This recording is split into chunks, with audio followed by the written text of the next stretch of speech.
Matthijs, go ahead. Your turn. You are muted. Yeah, good start. So this is a Zoom meeting that to the outside world looks as a YouTube video or event. That's amazing. I'm gonna tell everybody I'm on YouTube, finally. Thank you for giving me this opportunity. So we have an audience, but we can't see the audience and we can't interact with them and they can't interact with us. Is that correct? Carlos will be correcting comments people may be making on the YouTube channel, and we'll be sending them directly to you, Matthijs. Okay, excellent. Then, yes, let's get this show on the road. Welcome to whoever you are and wherever you are. We are very excited about this event because it's we're launching the Open Questions series that is being organized by the Democracy Institute at the Central European University in Budapest, Hungary. I will introduce the members of the Roundtable in a moment, but first let me welcome who's really the star of this event and this evening, Andreas Schedler. He's the Senior Research Fellow at the CEU Democracy Institute and the lead researcher of the Re-Democratization Working Group at the DI, the Democracy Institute, and also a visiting professor at CEU Vienna. And Andreas Schedler and I, we are running this open questions in the comparative study of democracy and authoritarianism, and Andreas Schedler kicked off this series with a, well, I think provocative, I think that's the right word, contribution entitled again, what is populism? ?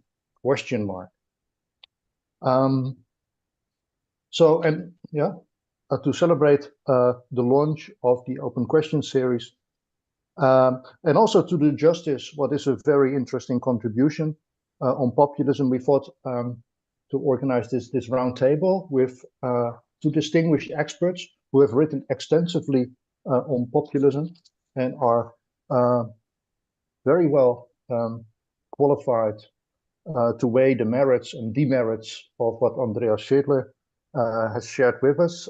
First, let me welcome Professor Daphne Halicchiopoulou, Chair of Comparative Politics at the University of York. She's an expert on the Democracy Institute's OSUM Forum on Democracy and Development project. She's interested in party politics and voting behavior with a focus on the far-right populism and nationalism in Europe. And joining us from the United States is Professor Kirk Hawkins, professor at Brigham Young University and the convener in the Democracy Institute's OSUM Forum on Democracy and Development project. He teaches comparative politics with an emphasis on Latin America. His current research focuses on political organizations and populism, and he directs Team Populism, a global scholarly network studying populism's causes and consequences. I'm Matthijs Bogaards, by the way. I'm an associate professor in comparative politics at CEU Vienna.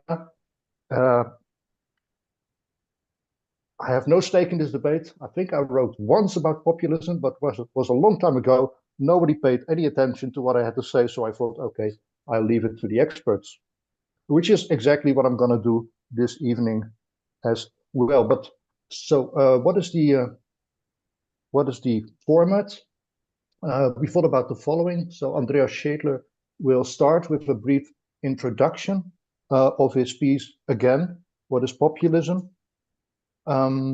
Because not everybody in the audience may have had a chance to read the article yet, even though it's conveniently short, only a couple of thousand words and written as an essay. It's very accessible. I would highly recommend everybody to take a look. This is followed by a round of comments from the roundtable participants, so 10 minutes each. Then we will give the author, Andreas Schedler, a chance to maybe respond, react to the comments and undoubtedly the criticism that he will receive. And then the idea was to open it up, but because of the technical limitations of this format, probably this can only be done in the form of the audience writing comments. Where should they write the comments again?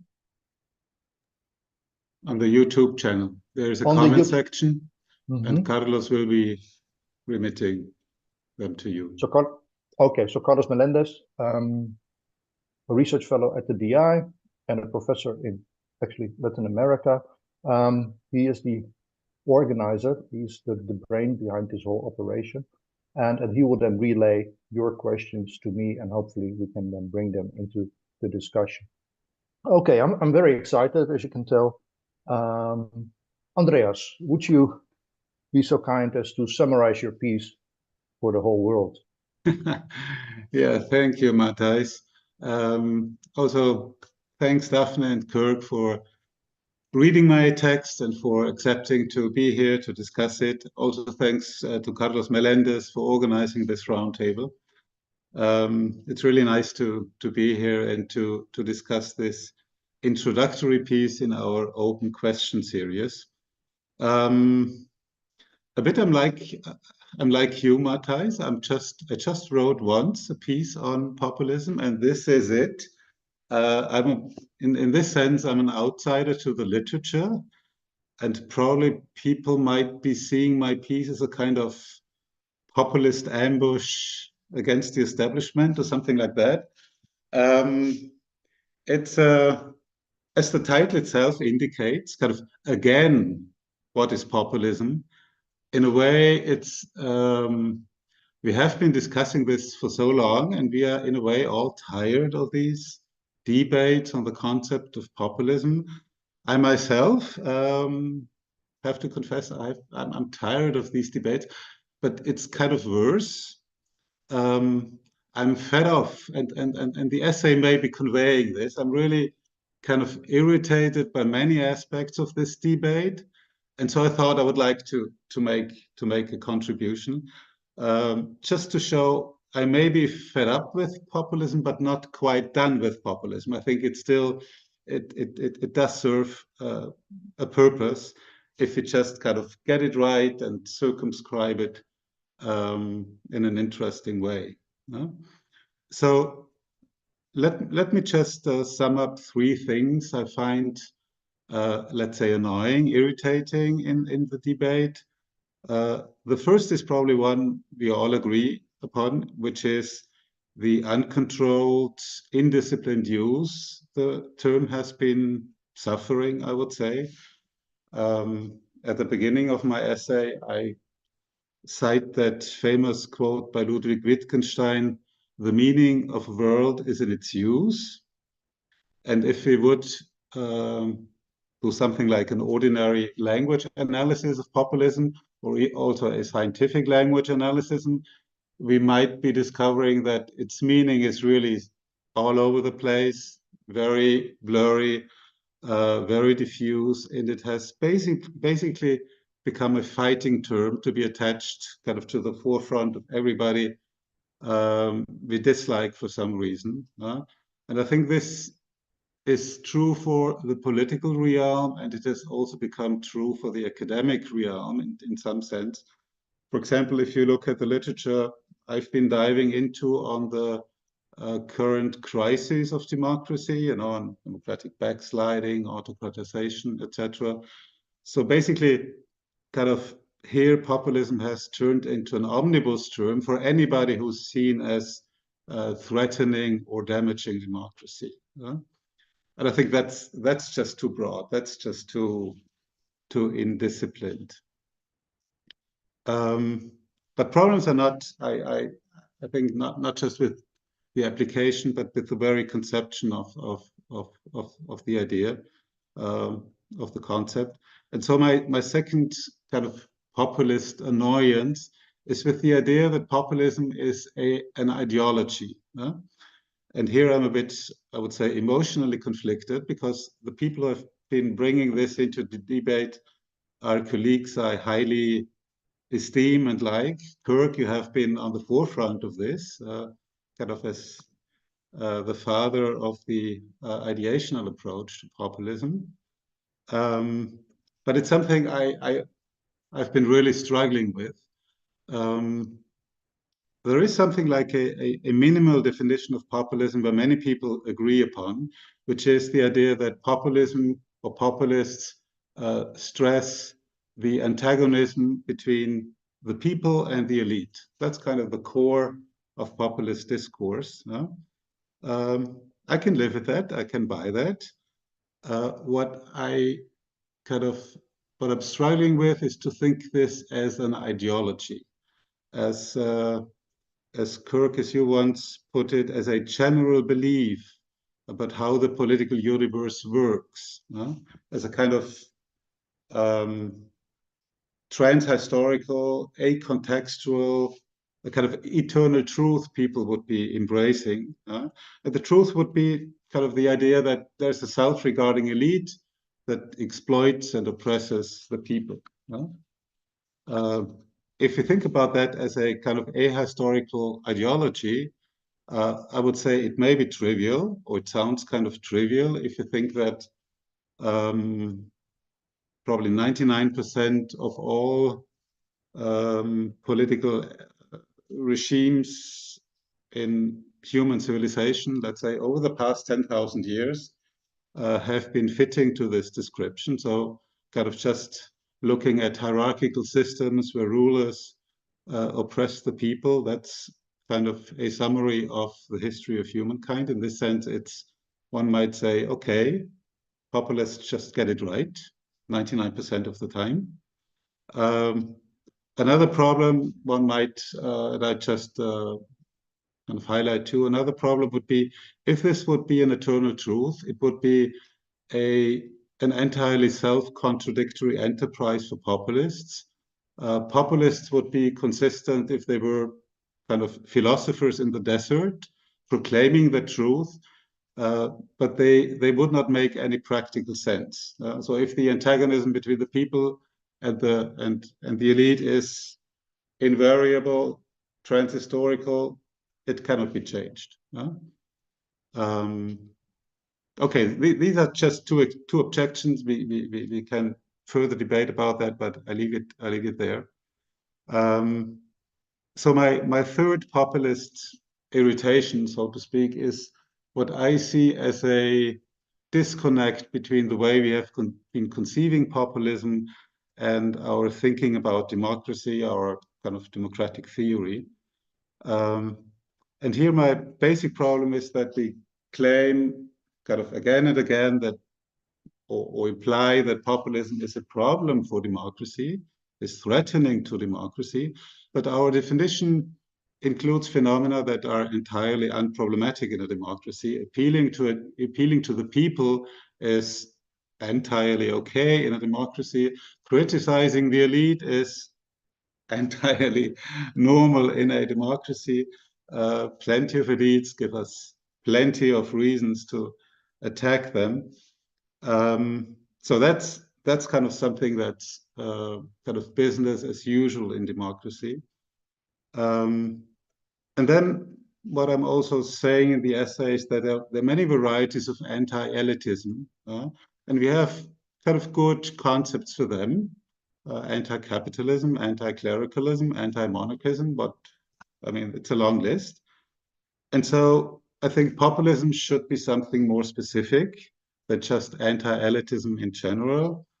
And what I'm proposing, kind of in accordance with parts of the literature, to focus it on democratic elites in a relatively broad sense that would also include not just politicians and public officials, but also kind of the professional strata of civil society. But here again, just criticizing the democratic elite is not something very exciting or extraordinary. I think we have to recognize that representative democracy by design involves a gap, a chasm, a division between citizens and their representatives. And the idea of kind of pointing out that divide and trying to narrow it and criticizing it, keeping elites from kind of disappearing in their bubble, that's also a perennial democratic task. So the idea is, for populism to deserve our attention, it must be more than that. It must be more than just kind of normal criticism of democratic elite. And what I'm proposing is that it's something more radical, a diagnosis of really deep democratic failure. And what I'm saying, what populists, kind of genuine populists, what they are doing is they redescribe existing liberal democracies as authoritarian regimes. Yeah? And I characterize that as a kind of falsification of reality. It's a kind of false labeling. It's a distorted, fraudulent version of reality. And it's something, if we think about that, kind of people who think of whatever democracy you think of, Spain, the US, Germany, as if it were Putin's Russia or Ortega's Nicaragua, etc. So this is really a troublesome distortion of reality. And it implies that really, if we talk about the distortion of reality, we need to pay attention to this reality and to the context. And we can only identify populism if we do so. So exactly the same discourse against elites, against an authoritarian system, has an entirely different meaning in an authoritarian setting than in a democratic setting. Someone denouncing dictatorship in a dictatorship is a Democrat, not a populist. I add two additions, and I'm already reaching my conclusion. Two additions, which is, first, it's a moral diagnosis, not a structural one. So the diagnosis is not, this is due to the power of capitalism or globalization or the weakness of the state, but it's due to the moral failure of the democratic elite, the moral corruption, so to speak. And the second essential, necessary precision is that populism, at least rhetorically, they operate on democratic grounds. They are self-declared Democrats. They don't propose to replace democracy by dictatorship, by communism, by fascism, by theocracy, by an authoritarian alternative. Rather than replacing representative democracy, they propose to replace democratic representatives. Briefly, three implications which I think are important. The first one is, if you define populists in this way, as people who claim that democracies have turned into authoritarian regimes, I think we can identify the core democratic irritation they provoke. Because basically what they are doing is they play democratic games, they participate in democracy, while at the same time denying that they're doing so. In their discourse, they participate in, I would say, in an imaginary electoral autocracy, in a subjective electoral autocracy. I think my reconceptualization also permits greater clarity about their political project, which in a sense is the colonization of the state and civil society. As these guys claim some kind of monopoly in terms of democratic integrity or morality, what they propose is really to kick out everybody else and keep the business to themselves. So not to change the system, but to change the personnel. And this is why kind of the whole question of occupying, colonizing institutions has been so central once populists come to power. And the final point, kind of what I would describe as the core irony of populism, is that their basic description of democracy as an authoritarian system is likely to come true if they come to power and transform it into such. So it's a self-fulfilling prophecy. And I leave it here. Thank you. Thank you, Andreas. I'm looking around the virtual room. Who of the two experts would like to comment first?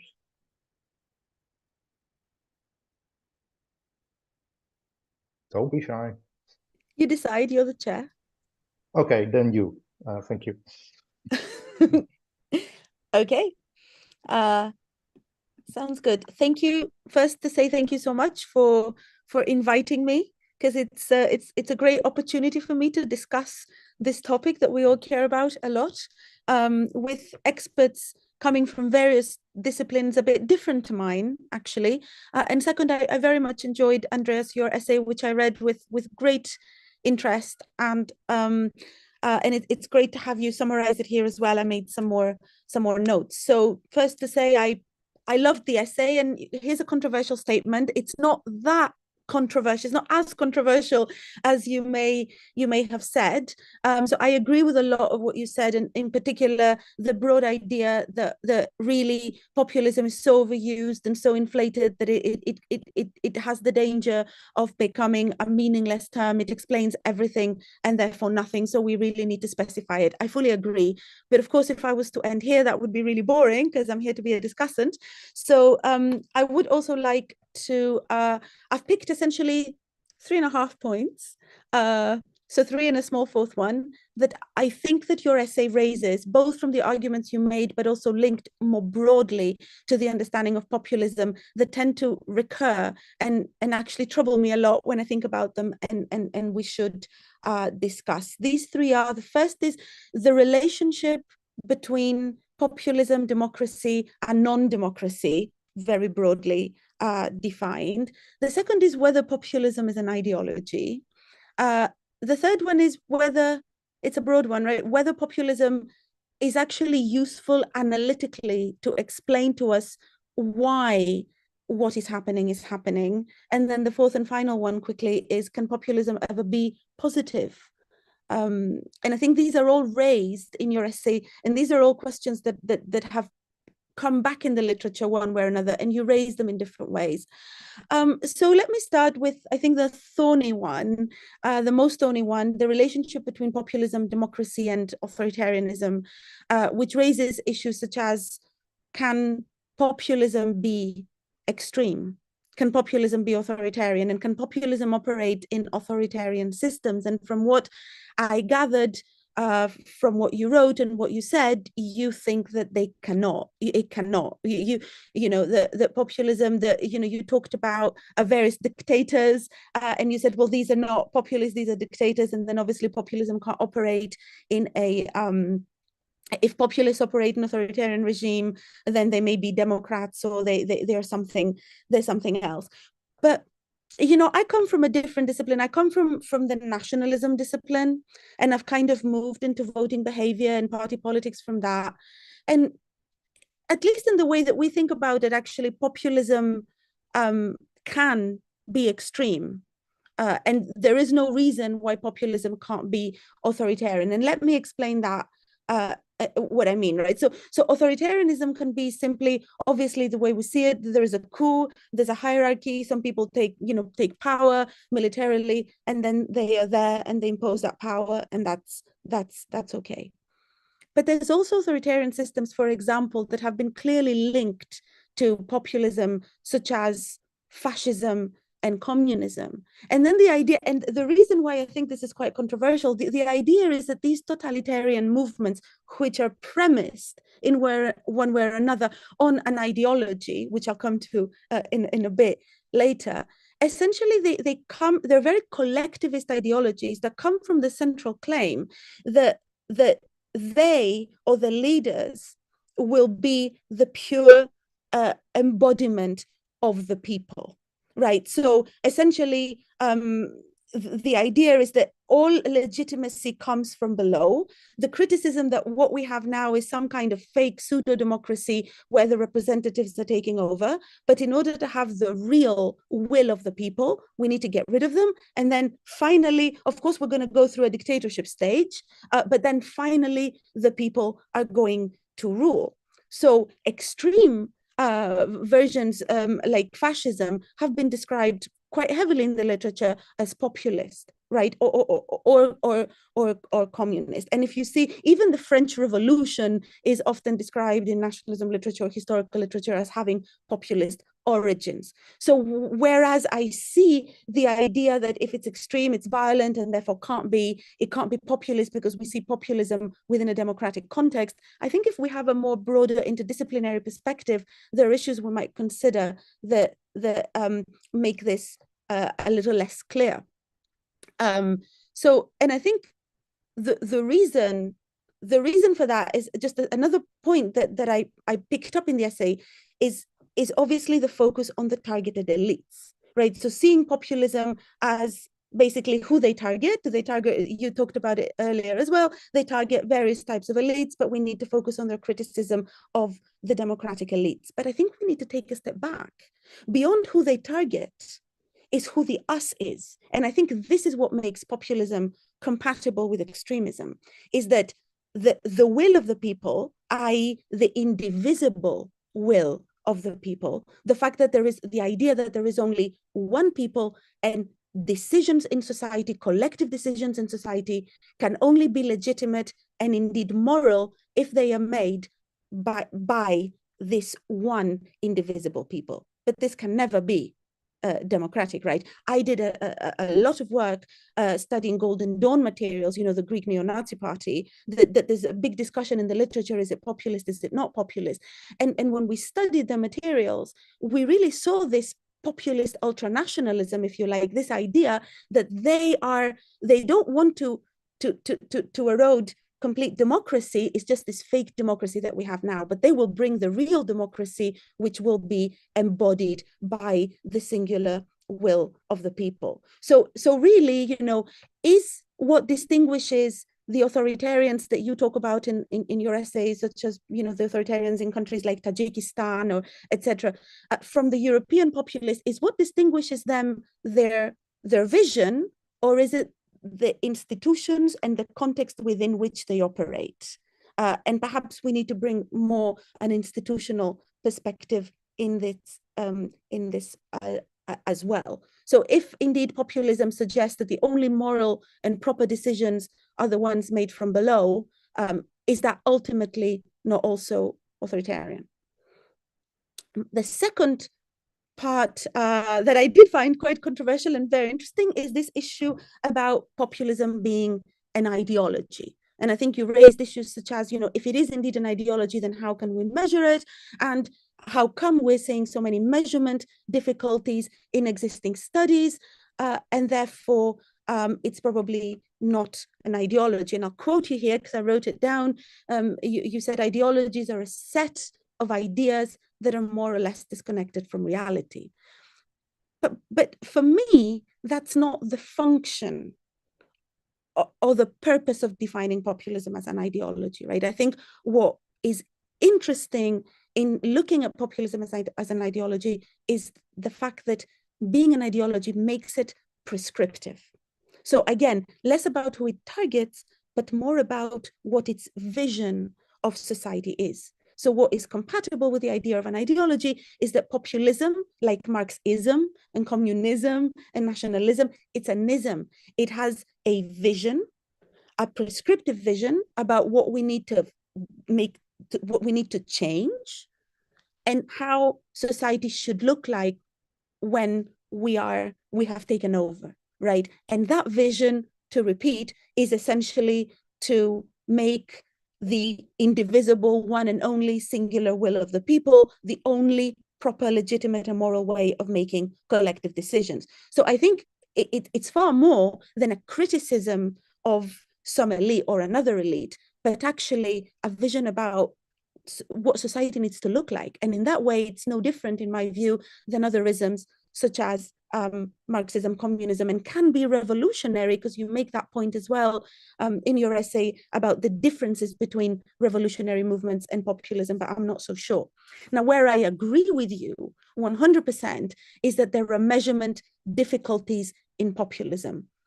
But I wonder if these measurement difficulties are because we call it an ideology. I don't think that's the problem. I think the problem is that populism, and here's my controversial part, overall may be a difficult category, or perhaps not such a useful category, because it overlaps with other categories that we have. So we say this, right, about we describe populism, but then we need to operationalize it and go and find it in the real world empirically.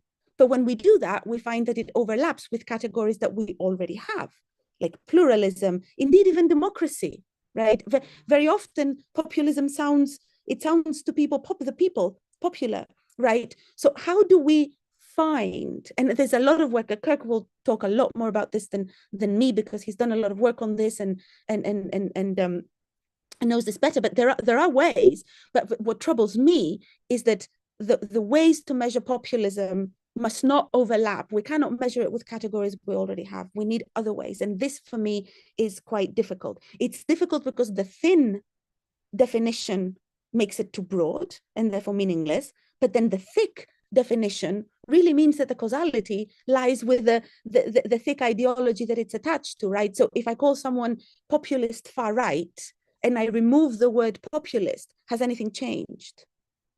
Right? Is the far right what defines it, or is it its populism that defines it? And I think that's really the problem. So to bring me quickly to my third and fourth point, is populism useful analytically to explain why this is happening, why these actors are actually successful? I'm not convinced. I think you say in your essay, how can we conceive populism in a manner that captures a distinctive phenomenon? But already that implies that we've agreed that populism is something that exists and is meaningful. We just need to find the right way to make it as such. I'm not even sure that indeed it does capture something completely new. Maybe the way to identify that is beyond, or rather by specifying it, something that you talked less about, but I think is important, is not on what populism is. What we need to know more is what populism isn't. And this I hear less about. What is the counterfactual of populism? Who isn't a populist? And you suggested someone, I guess, who is extreme or operates in a non-democratic system. Again, what we said earlier, I'm not sure that that's what captures what is and isn't. Linking to this is the fact that, for example, populism can be a descriptor, right? So if populism is just a discourse and a criticism, is just some elites criticizing some other elites, does a descriptor necessarily mean that is the causality behind it? Is the fact that a party is populist the reason why it is successful? Or is it something else? And I think it's something else. I think for the far-right populists, I think it's the nationalism that is the cause, not the populism, right? So something to be discussed, which brings us, I guess, back full circle. So to conclude with my very quick fourth point, which may again be controversial, based on these three ideas, there's often always what links them is some kind of normative ending in these discussions about whether populism can also be a good thing. And I think I liked how you concluded it about the paradox, but I'll take you beyond that. I don't think populism by definition can ever be a good thing, right? I give these talks very, very frequently now because everybody's really interested in the European Parliament elections coming up. And I get a lot of comments saying, oh, you categorized X party as far right, but you really should have called it populist. And that's okay. It's just populist. But this is a problem, right? Populism has a normalized connotation. And I think that is the real problem, because for me, to go back full circle, what is the core key distinguishing feature of populism is that it elevates the idea that there is one people and only that one singular will can make, only from that singular will can decisions be made in society. And that can never be democratic, because it completely eliminates consensus, it completely eliminates minority view, and it completely eliminates deliberation. I'm going to stop here and look forward to the rest of the discussion. Thank you. Thank you very much for these illuminating comments. And I think the the temperature in the virtual room is going up and up. We're hearing ever more provocative statements. Kirk, are you going to put oil on the flames or calm things down? Well, yeah, I don't know. A little of both here. Let's try it out. So thanks for letting me join today and comment, Andreas, on this essay you've written. I have basically three things I'll say.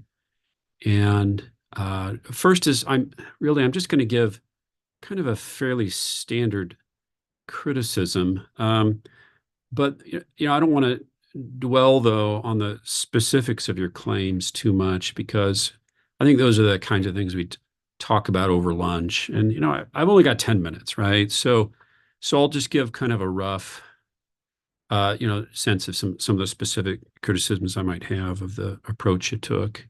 But second, then, I wanted to say something that I actually agree with, and I think you could have developed further. And then third, I'm going to talk about a direction that I was surprised that you didn't take, because I thought you would have, and that you should. So let me start with the standard criticism. I felt like your essay, it probably rehashed a lot of conceptual work that's already out there. And for example, the idea that populism engages in moral, or to use a word from psychology, dispositional blaming, that elites need to be a kind of democratic elite. Daphne's been sort of poking at that a little to say, well, what exactly does that mean? But it's not a, I think, fundamentally wrong thing to say, or that populists want to renew, not exactly really abolish democracy. I think those are actually fairly familiar ideas within the ideational literature. But for me, that it kind of raises a question, which is, I mean, why would Andreas Schedler, this brilliant scholar who did a great deal of work reading the literature on populism to write this essay, why would you have missed some of those things? And I mean, I guess here's a problem or a challenge we all face, right? It's a really big literature, and it's easy for stuff to get lost in it. And it does. I mean, I'll read work that's saying, oh, I'm using an ideational approach, and then they'll say some stuff in it that I think that's not what other people using the ideational approach have said, or you're missing something, or you're forgetting, or you're and so I think you're reminding us of cautions that we need to take here as we define and deploy these ideational definitions of populism. And in that sense, most of what you said here is not controversial. I would say, if I were to say, oh, Andreas, what should you have read or looked at, and I guess, I could point to specific authors or works and claims they made. But probably something that's happening here, and this is tricky. I don't want this to feel too personal when I say this. And that is the challenge that when we do theoretical or conceptual thinking, we tend to shy away from data. But I think that's a mistake. I think it's actually really good to look at work that tries to get into the empirics of things. And why would I say that? Because I think the challenge of operationalizing a concept is often really productive, and that the people who've had to do this, I mean, I put myself in this category as we've done textual analysis, but others, as they've thought about the appropriate survey measures to use, or as they think about expert surveys and what works and what doesn't, I think in the process they've had to go back and re-reflect on the definition and think, oh, maybe we actually included a word in our definition, but we didn't think too much about what that implied. And now seeing actual instances of populism and not populism and trying to distinguish them, we end up with a clear concept as a result. And so I think that's actually one of the places where you could go and usefully explore if you wanted to do more on this topic. And I think that's true for others in this virtual room today as they're listening, to say, don't just look at the theory out there, but look at some of this empirical stuff. And in doing so, and enforcing yourself even to say, either I'm going to look at a secondary literature that has engaged with, primary documentation and data, or I myself will go and look at some of this. I'll spend a little time and look at some speeches of some leaders that intrigue me. I think that's actually a really helpful exercise. And that's something I would have told to some of our most beloved and cited theorists in this field. Ernesto Laclau is a key example of this for me. I mean, he said all kinds of things about populism. And a lot of times I thought, did you ever read a speech? Because I've read a bunch of these and some of the things you're saying don't make sense. Others do. But there's not enough engagement with, I think, what actually happens in real political speech or in people's thoughts and attitudes. And doing that reflection, I think, is just super helpful. So my invitation to you and anybody out there is, if it's a little, I don't know, maybe it's too humbling to have to do this for us as scholars, but if you want to do our training course, which sits ironically right now on a server at Central European University, it's a series of videos and some practice speeches. It's a really rewarding exercise, and I personally think it's kind of fun, but obviously I would think it's fun because I do this kind of stuff, but I do think it's useful as well. And you'll realize along the way that we actually teach a lot of the very things you're saying. We teach them to our students as they code. So they're actually that basic within the empirical side of the literature. And many of the specific claims you made, they're already there. We, lesson 1, lesson 2, lesson 3, we teach those things to our students and give them examples of those in speeches that we use. All right, enough of my specific criticism. I wanted to get to a second point, which is one of your main critiques that I really agreed with. And it's the complaint that studies of populism don't do a good job of taking into account its fundamentally irrational quality. You describe this in terms of, because you use ideology 2 ways, right? This is the second way in the sense of false thinking. Now, let me clarify a bit that point that I think you're making.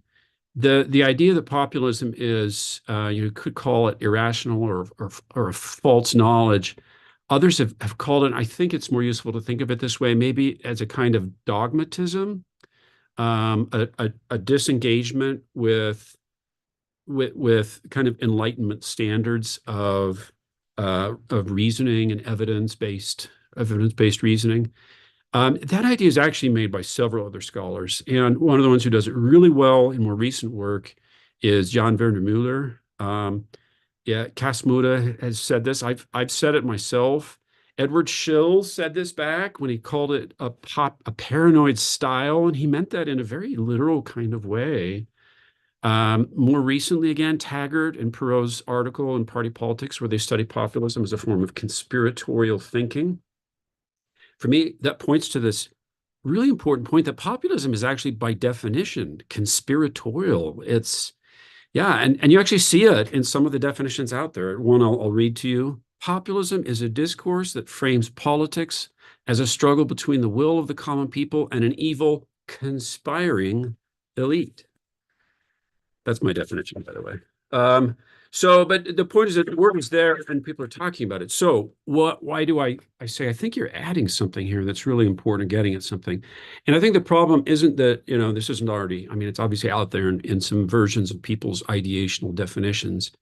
But here's where you're onto something. We don't or can't include it in our measures or even in our theorizing about populism. So in terms of measurement, it's actually a really big practical problem. Because, empiricists always get scared about measuring things that require judgment calls or that start to feel too subjective. And making a decision about whether a leader was, like crazy or irrational or dogmatic, that's that kind of judgment. And so no one brings this into their definitions and measures. In the training I give my students, this is a question that frequently comes up. It's basically this. They say, well, what if I think that the person was right when they made these criticisms?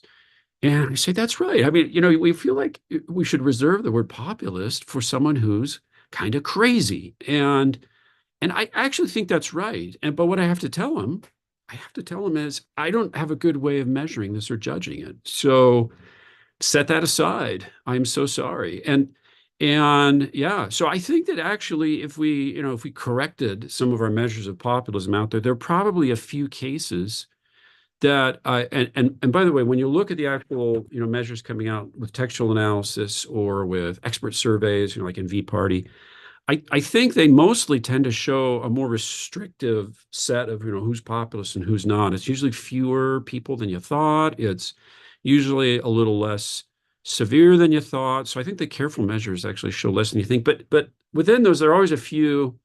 I think of these as like false positives, right? There's like, well, why did you say Viktor Yushchenko was populist in 2004 in Ukraine during the Orange Revolution?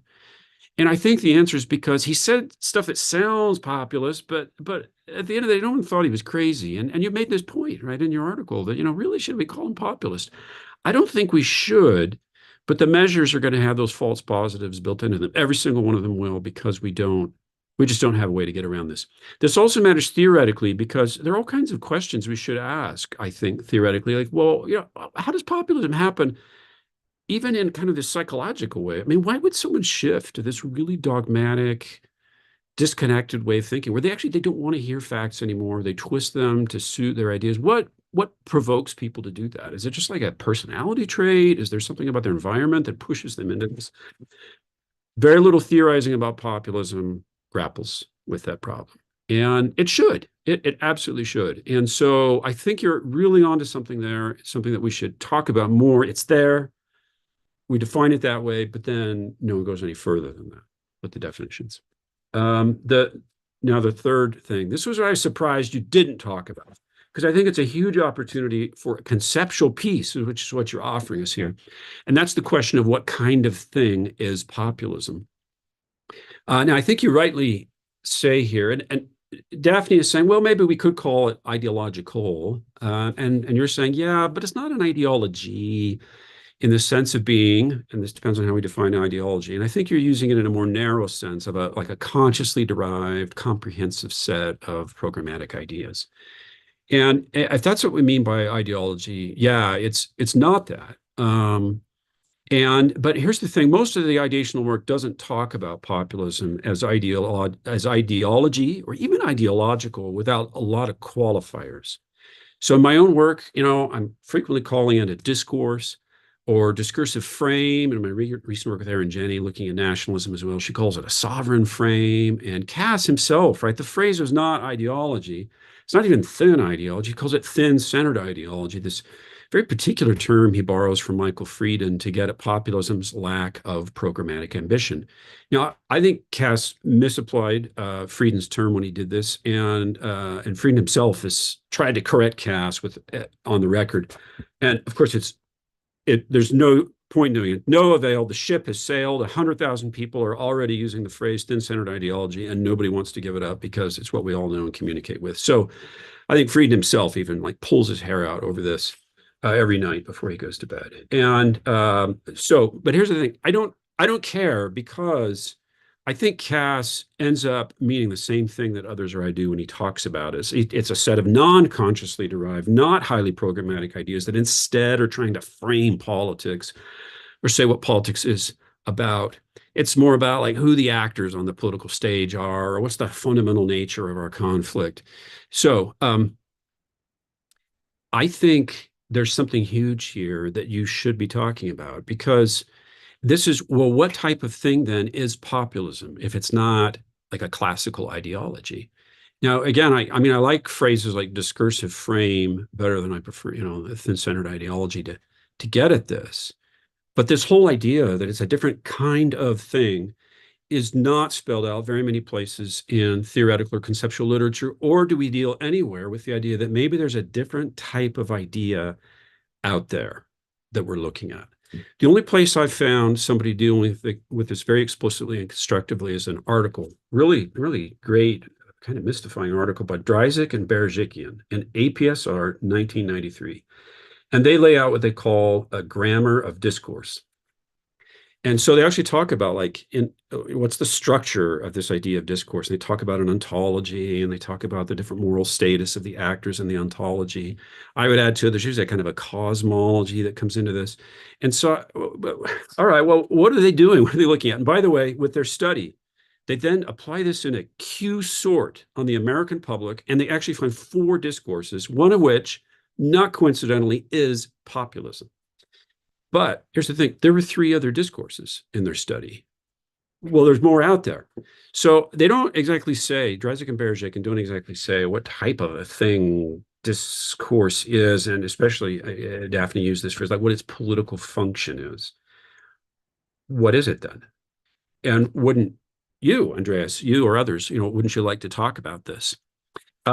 So I would say, to me, this is like Columbus landing on the shore of Hispaniola and having no idea he's on a new continent. He just thinks he's in Asia again. And I think we're kind of there. We've landed on something, we're like, oh, isn't this just a part of it? No, you're on a whole new continent of ideas. Don't you want to explore that continent? And no one's doing that. We just keep talking about populism and not talking about the other isms, what kind of a thing this is, and what else we might be learning about a whole new set of political ideas. That's all my comments. Great. So what I got away, Kirk, is that more people should act like Christopher Columbus.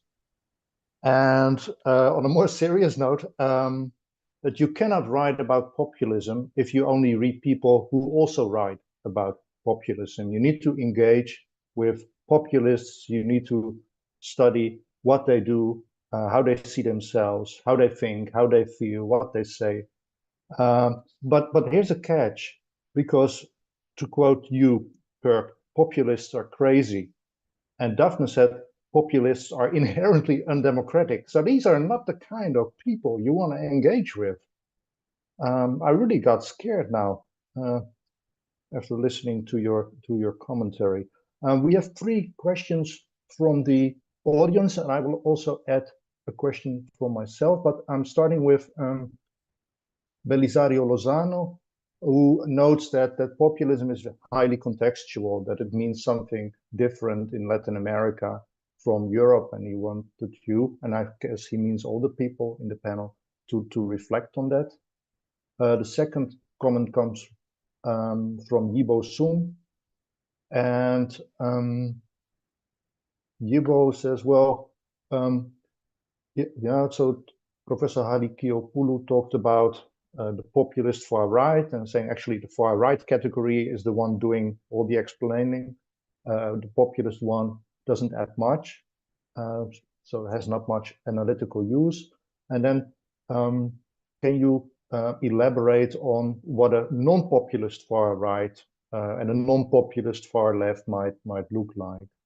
And the third comment is from Andrei Zaslov, who says, building on Kirk's comments, the relationship between populism and democracy is actually a bit more complicated. And I quote him now as saying, Andrei Zaslov, we have done research that shows that populists are actually surprisingly supportive of some aspects of liberal democracy, though he adds that the latter result could be a measurement issue, or it actually might tell us something and give us a new insight into the relationship between populism and democracy. And the question I would like to add, and that's probably directed mostly at Andreas Schedler, is, so what is the relationship then between populism and illiberalism, the other new buzzword? Thank you.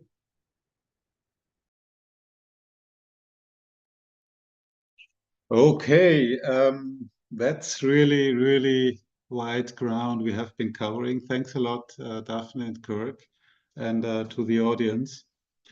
We have relatively little time left. So I think kind of with your comments, Daphne, I've been thinking about, that much cited definition by Karl Moede, where he talks about kind of several moving parts that often come into the debate on populism. So he says, okay, the idea is a conflict between the people and the elite. That's one thing that has been kind of turning out to be the axis of analysis for many people. I've been emphasizing that. Kirk, you have been emphasizing that. Daphne, you have not, basically. And so what Kazmude also mentions, that it's replicated many times in the literature, is the idea that we don't just think about an antagonism between the elite and the people, but also have two sets of ideas about these two kind of groups of actors. One is about the moral quality. The people are good and the elite are bad or evil. And the other thing is about their unity, the degree of unity. Both actors are homogeneous, unified, without divisions. And basically, if we have three moving variables: the degree of conflict, the degree of unity, up and down, and the moral quality. And I think we have not in the literature really opened up that universe to think about configurations of these variables, combinations of these variables, how they might be separated or how they go together. And this is a whole complex debate. So Daphne, you took out that one part, which is kind of the unity of the people, the idea that the people is really undivisible, not a pluralist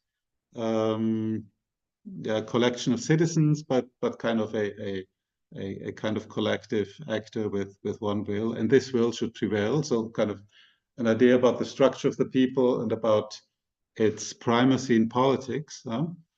I think these are kind of important conceptions of the people. And if we, but I'm not sure whether kind of what would be the kind of really, so to speak, the ideological content of that. We might think about, you were talking about nationalism. Nationalism also has kind of that egalitarian component of, a imagined community of equal citizens. Democracy has that idea that popular sovereignty should prevail. We have an idea of common good, which should at least play some role. So I think elements of that theory are kind of all over the place in modern political thought, and just kind of to spotting traces of them in Nazism and communism and populism and probably in democracy, and then see how they overlap. I'm not sure whether that's a route I would like to travel, and kind of the idea that just because fascists had some elements of that too, I still would put them in very different categories. Kind of the program to establish a Führerdemokratie, the leadership principle, where one man determines everything. I think that's still very different from someone acting within the framework of liberal democracy with something I would call a identitarian conception of democracy. So I think there's much to be debated. And Kirk, as you say, I take up many elements that are in the literature and try to recombine them in some way. But kind of my big question to you would be okay, what about democracy? Kind of if we talk about that cleavage between the people and the elites, in what sense is this a meaningful thing in democracy? And I'm not thinking about kind of post-truth, crazy, paranoid kind of actors. I think about actors offering very dramatic diagnosis of democratic failure that often resonate because they have some nucleus of truth, but are also deeply fraudulent. And I really think we need to take that democratic context seriously of populism. If we don't, we end up with something so, I don't know, so blurred, so all over the place, so easy to normalize, as you said, Daphne, that I end up kind of without a clear feeling of why we should bother so much about it. Matthijs, you are the master of ceremony. Officially, yes, and I'm doing a poor job because we are officially out of time. I don't know what happens. Maybe in the next minute our screens go black. But as long as we're not cut off, can I ask if anybody in the roundtable would like to answer the questions from the audience? So they were about Latin America, they were about, can there also be a non-populist far right, and about more complex relationship between democracy and populism? I can have a quick go because I think that the question about the non-populist far right was directed towards me, and I think I'll answer that, and also very quickly sort of, it's the same, everything, it's all kind of the same idea, right? So I'll do that while I reply quickly to Andreas and conclude my thoughts. So that's a very, very good question, because that's exactly the concept of the counterfactual, right? And I think if you ask a few, quite a lot of scholars, Cass included, they will say, yes, there can be a non-populist far right, and that's the extreme far right, right? So the extremist violent parties are not populist, and then the more radical right variants are the populist far right. As you may have gathered from the comments I made to Andreas, I don't agree with this perspective. And I think, and to get back to you, Andreas, quickly about that, I think this deserves more discussion. I'm actually very surprised because I think it's a disciplinary and slash, we come from our perspectives discussion, because there is an enormous literature from nationalism, from history. It's not just one or two people, right? But there's an enormous literature which argues that fascists, communists, they are the quintessential populists. There is literature coming from Michael Mann, from Juan Lintz even, Roger Griffin, etc., kind of linking populism. So I'm not sure that this is just some elements, right, of that we can find, and I see your point, but I think that there is, that maybe we come from a perspective that overlooks much broader perspectives, and we change the way we see it. I mean, I tell you something, you all know the 1968 or 1969 was everybody cites it these days, conference at LSE, Isaiah Berlin and Schedler, where they discuss populism, and much of the discussion is about populism in Russia, right, non-democratizing conditions, where they discuss very, very, very, very different phenomena to the phenomena we talk about today. So I think discourse and looking at what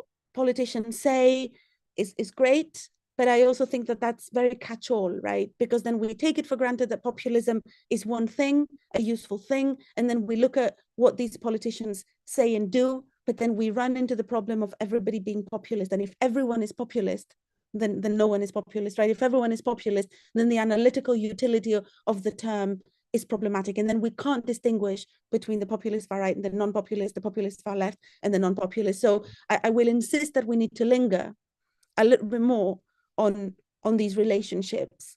Yeah, thank you. I'll stop here. Thank you very much. Daphne, Kurt? Yeah, I'll keep going since we're still open here. And maybe a couple of comments. I know there was, Andreas had a question more towards me. And just for fun, I could also comment on this question about fascism and communism being populist. Andreas, your point about, hey, don't we need to somehow limit populism to a kind of democratic context of some kind? And Daphne, I think, is right to point out that, well, it doesn't actually have to be an official democracy for populism to appear and become a tool of the leaders. The frame is surprisingly available to those who want to use it. Political insiders can call themselves outsiders. A very undemocratic dictator can call themselves the embodiment of the will of the people in defense of their interests against some imagined elite. So it's actually possible for them to draw on that rhetoric if they really want to. And we do see instances of that happening in surprising situations. I'll say this though. I agree though that populism only makes sense within a situation where people are imagining that they want democracy or that they know what it is.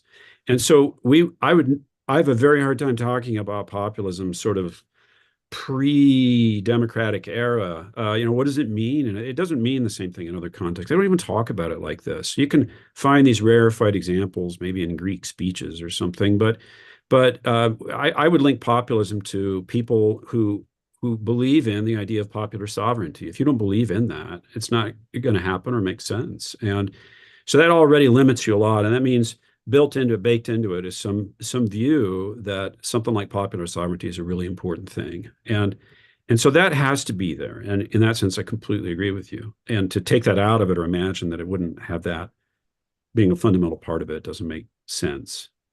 It needs to be there. And that's something we teach our students, our coders, as we talk about this. So I think it's fairly basic, and I agree with you. And I feel bad if that isn't coming across in our work or the empirical work that we're doing, because I think that's super important.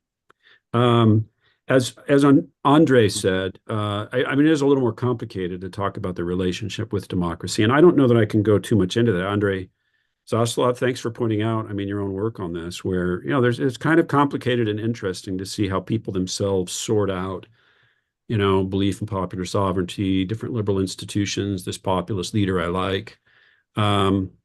Yeah, I think it's a tricky relationship, and it has some positives and negatives to it. Is fascism or communism populist? And again, for me, the proof is in the pudding. If I think of populism as, again, not as like a competing ideology, but as a frame that is imposed on my ideologically rooted discussion, I can say populist things, I can say fascist things in a populist way or not. I could say Marxist things in a populist way or not. And so I think we actually have historical examples of people who did that and then who didn't. As we've looked a little bit for fun a few years ago, we looked at Hitler's speeches when he was running for office in Munich. And what struck me is I thought, oh, this is like a proto-populism. I mean, Hitler's problem is that, and Andreas, I think this is your point, is Hitler never is willing to say openly, the will of the people, as expressed in things like elections, should be the basis of our decisions. He says the opposite. He says it's a sham. We don't need it. As soon as you vote for me, we're going to get rid of this dumb democracy thing. But then he does say, well, but we're going to fully embody the will of the German folk, and we've got to stop this evil, international elite and the Jews and all that. I mean, you read this and you think, well, this is like populism. But he is missing a real kind of belief in popular sovereignty. He just does not believe that. And so it's kind of a funny thing. There are elements of it there. We see a bit of that. Stalin, not particularly populist. But during the revolution, Lenin was. He said some populist stuff in their moments. He talks about the Soviets and how they expressed the will of the Russian people.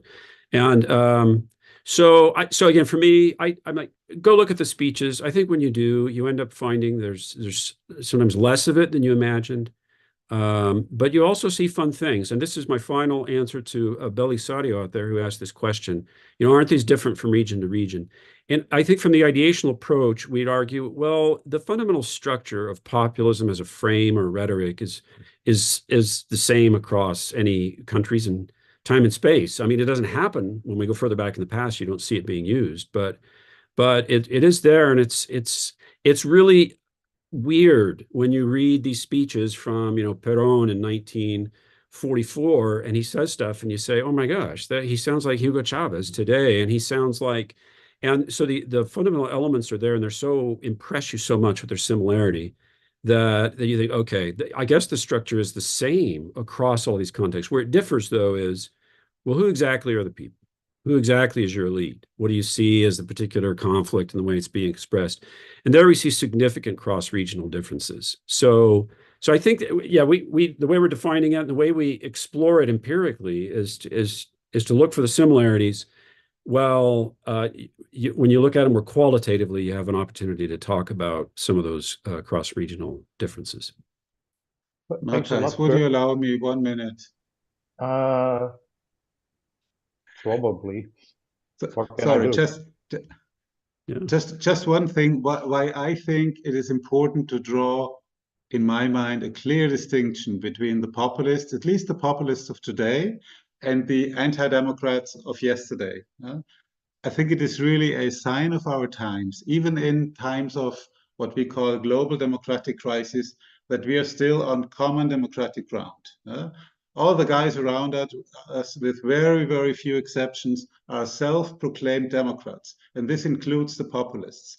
And if we put them into the same bag as Hitler and Stalin and the fascists, and put on them easy labels like, authoritarian populism, it comes in one wash, then I think we're not just making our task too easy, but I think we misunderstand the fundamental ambiguity of the phenomenon.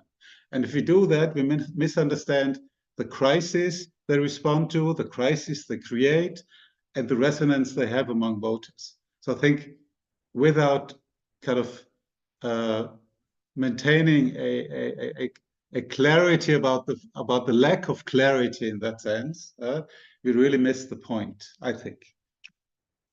That's it. Thank you for the clarification, Andreas. When I read your essay, it seemed like, okay, why are we still talking about populism? Again, what is populism? Shouldn't we know by now? But if I listen to the roundtable, which I tremendously enjoyed and I learned a lot. So when I listen to all of you, I get the impression that we're not done talking about populism yet, that actually we may be right in the middle of this exciting research agenda. And Kirk, I have to disagree with you because basically what you recommended the audience to do is read more populists, read more speeches. And what I want to encourage the audience to do is read more of these essays on our website. It's under Review of Democracy, Open Studies in the Comparative Study of Democracy and Authoritarianism. So far, we have Andreas Schedler's piece on, again, what is populism? There will be more to come. I'm just giving you the names of some of the colleagues who agreed to publish in the series. Lisa Ragnar, Nancy Bermeo will write about the democratic role of the military. Anna Griesmala-Busse, who promised to come up with a big and wicked question, so that sounds very promising. Maria Paula Savon, Gretchen Helmke, Lisa Widin, and also our very own Levi Litvai. And if you're asking now, okay, so what are some of these open questions that you are interested in? Let me read a couple of examples from our guidelines for submission. Why do Russian citizens fail to rebel while Iranian women do? When do security forces side with mass protesters against an authoritarian regime? When do citizens decide to believe in propaganda? What can climate activists learn from theories of collective action? How should we deal with populists, there they are again, who are right in their denunciations of democratic corruption? Why seem citizens indifferent to extreme inequalities of wealth? So these are just some examples of the open questions that are still out there. And the essays, and they're really essays, it's not research papers, are typically between 1,500 and 2,500 words.